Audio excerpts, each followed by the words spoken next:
1970 تک پاکستان میں 30 سے 40 امبانی، ٹاٹا برلا سے بڑے جینیس، صنعتکار، بینکار اور بزنس مین موجود تھے جنہوں نے ملک کی معیشت کو سنبھالا ہوا تھا۔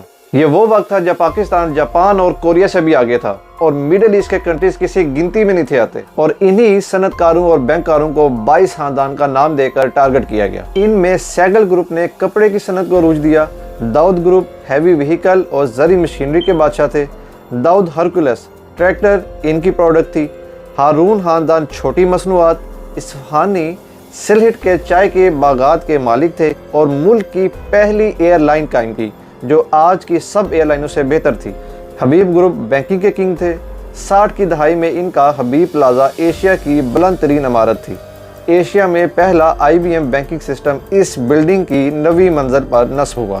فینسی کپڑے کی صنعت نشاد گروپ کے پاس تھی اور یہ مختلف مصنوعات کے بانی بھی تھے۔ لاہور بیکو یعنی بٹالہ انجینئرنگ سائیکل اور موٹر سائیکل اسمبل کرتے تھے۔ ان کی بیکو، ہرکولس، سہراب، رستم سائیکل پورے ملک میں چلتی تھیں۔ میاں شریف کا اتفاق گروپ ٹیوب ویل اور تھریشر کا بانی تھا۔ 1966 میں بیکو کے میاں لطیف اور اتفاق کے میاں شریف نے مغل پورہ ورکشاپ میں ٹینک سازی کی اجازت لی۔ لانس پور وولن ملز کی سویٹنگ دنیا میں نمبر 1 پر تھی جو کہ ایک پوری صنعتی ریاست تھی جن کے مالک مشینری بنگلہ دیش لے گئے۔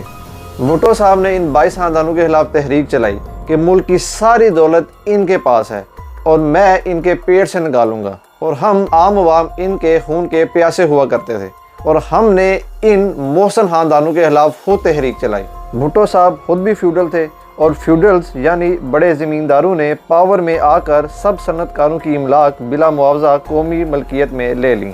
لاہور کی بیکو اب پیکو بن کر تباہ ہوئی، سب جینیس خاندان تباہ و برباد ہوئے۔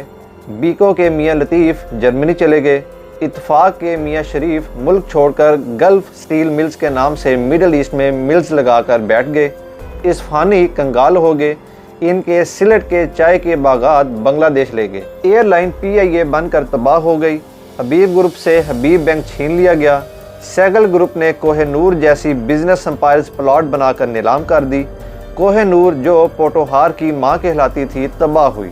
مشرقی پاکستان میں جنرل ایوب کے دور میں میمن سنگھ اور نارائن گنج بہت بڑے انڈسٹریل زون بنگلہ دیش کے کام آئے۔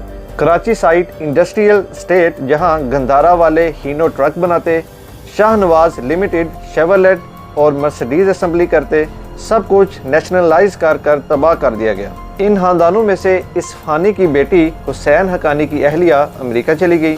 بعد میں جنرل ضیاء نے صنعتکاروں کو ڈھونڈنا شروع کیا۔ ہارون خاندان کے محمود ہارون کو گورنر سندھ بنایا، شریف خاندان کو جنرل ضیاء باہر سے بلا کر لائے۔ اصل میں عوام کو غلامی دینے والے خود تو اسمبلیوں میں پہنچ گئے اور الیکٹرز بن گئے، اور صنعتکاروں اور ملک کو تباہ کر کے عوام کو وڈیروں کا اور IMF کا غلام بنا گئے۔